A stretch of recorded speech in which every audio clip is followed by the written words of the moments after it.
नमस्कार। ताज़ा खबर में बड़ी बात। सरकार की पेंशन स्कीम के दीवाने हुए लोग पहली बार फंड 11 लाख करोड़ के पार।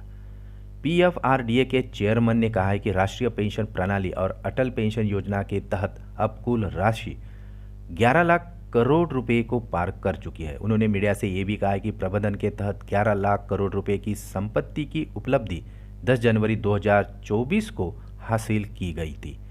आइए खबर में जानते हैं विस्तार से। उसके पहले आपसे एक निवेदन है कि चैनल को नए हो तो सब्सक्राइब करना ना भूलें ताकि आपको नए खबर समय समय पर मिलती रहे। केंद्र सरकार की तरफ से कई पेंशन योजनाएं चलाई जा रही है। अब पेंशन फंड को लेकर अच्छी खबर भी आ रही है। पीएफआरडी के चेयरमैन ने यह कहा है कि राष्ट्रीय पेंशन प्रणाली और अटल पेंशन योजना के तहत कुल राशि 11 लाख करोड़ रुपए के पार कर चुकी है। उन्होंने मीडिया से यह भी कहा है कि प्रबंधन के तहत 11 लाख करोड़ रुपए की संपत्ति की उपलब्धि 10 जनवरी 2024 को हासिल की गई थी।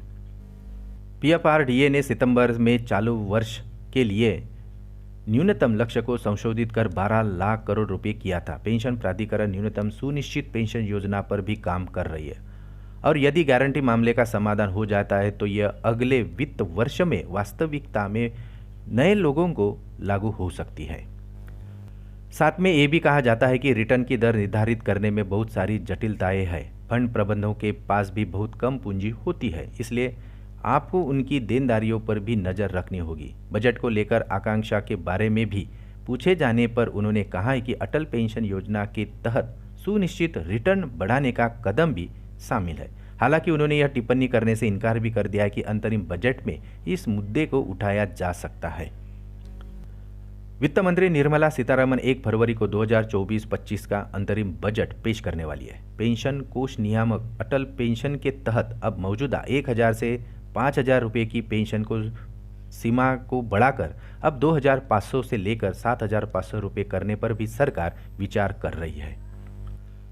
साथ में ये भी कहा है कि कुछ राज्यों ने राष्ट्रीय पेंशन प्रणाली से अलग होने को लेकर अधिसूचना भी जारी की है। इसके बावजूद भी वे योजना में योगदान देना जारी रखे हुए हैं। हालांकि उन्होंने उन राज्यों के नाम बताने से भी मना कर दिया है। इसके बावजूद भी ये माना जा रहा है कि अंतरिम बजट पेश होने के बाद अब पेंशनर्स के पेंशन में काफ़ी बड़ा बदलाव हो सकता है। फिर मिलते हैं हमारे यूट्यूब चैनल में बड़े अपडेट के साथ। तब तक के लिए खुश रहिए। नमस्कार।